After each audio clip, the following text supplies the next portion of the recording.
Hi மக்களே, வணக்கம் மக்களே. Welcome to my channel friends. Today வந்து சண்டே. ஸோ அதனால் வந்து அவுட்டிங் போகலான்னு பிளான் பண்ணியிருந்தோம். அதேமாதிரி ஒரு ஃபங்க்ஷனும் கூட.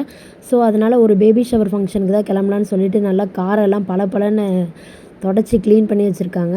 பாபாவும் அண்டு தம்பியும் மார்னிங்கே கிளம்பிட்டாங்க. காரை நல்லா ஃபுல்லாக ஷெட்டில் நல்லா பயங்கரமாக வாஷ் பண்ணி வச்சுருக்காங்க. அதனால தான் காரை சுற்றி சுற்றி உங்கள்கிட்ட காமிச்சிட்ருக்கேன்.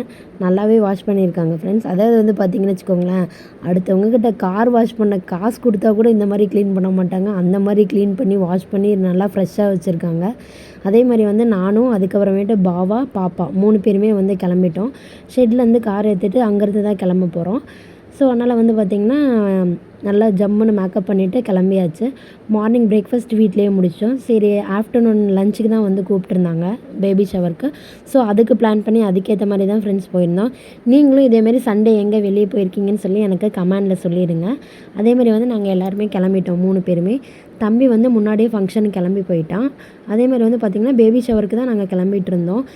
ரொம்பவே ஹாப்பியாக இருந்தது. ஃபேமிலி ஃப்ரெண்ட்ஸை எப்போயுமே வந்து மீட் பண்ணும்போது ரொம்ப நாள் கழித்து பயங்கரமான ஒரு ஹாப்பினஸ் இருக்கும். அதேமாரி தான் வந்து மோனிகாவோட ஃபங்க்ஷனுக்கு தான் போயிருந்தோம். எங்கள் பாவாவோட சிஸ்டர் தான் ஆக்சுவலி அவங்க. அதுக்காக தான் போயிருந்தோம். ரொம்பவே சூப்பர் கேரக்டர் அவங்க. அதுக்கப்புறமேட்டு வந்து பார்த்திங்கன்னா வீட்டில் தான் ஃபங்க்ஷன் வந்து அரேஞ்ச் பண்ணியிருந்தாங்க மொட்டை மாடியில். அதேமாதிரி தம்பியுமே ரொம்ப ஹாப்பியாக இருந்தான் ஃப்ரெண்ட்ஸ். சண்டேனாவே பிள்ளைங்க எப்போயுமே ஜாலியாக இருப்பாங்க. எப்போயுமே வந்து லீவ் விட்டாவே அவங்கள எங்கேயாவது ஒரு டைம் நம்ம வெளியே கூட்டிகிட்டு போயிடணும். வெளியே கூட்டிகிட்டு போனால் தான் அவங்களும் ஹாப்பியாக இருப்பாங்க. Bye bye to everyone. Thank you so much for வாட்சிங் ஃப்ரெண்ட்ஸ்.